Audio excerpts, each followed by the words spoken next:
The San Francisco skyline has been taken to new heights. It's a very tall building. It's a very iconic building. A 61-story skyscraper that juts out above everything else. Very noticeable. Every time you go into the city from the Bay Bridge, you can always notice it from afar. At 1,070 feet, the $1.1 billion Salesforce office tower is nearing completion. After a long elevator ride and an even longer climb up the final flights of open-air stairs, the Associated Press got a rare glimpse at the very top of the structure. Up here, the iconic Transamerica Tower, what had been the city's tallest building for decades, is dwarfed in comparison, the changing skyline drawing mixed reviews. A lot of people think of San Francisco that the defining characteristics are the hills and the water and the blue sky and the quality of the light.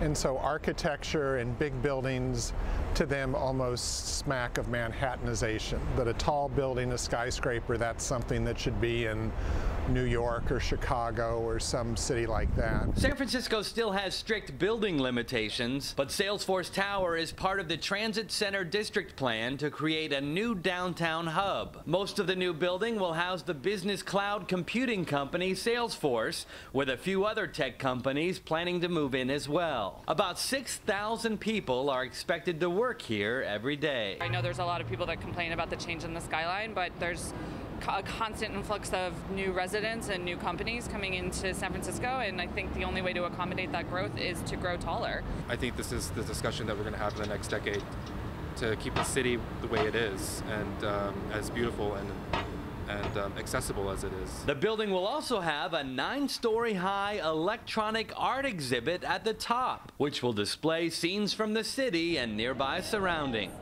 For example, the clouds, waves, birds. I've heard that they're going to put a big electronic display up there, and that's a little cheesy to me.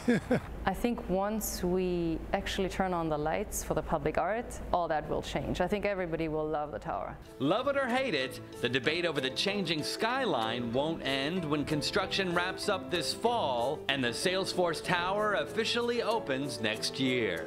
Haven Daily, Associated Press, San Francisco.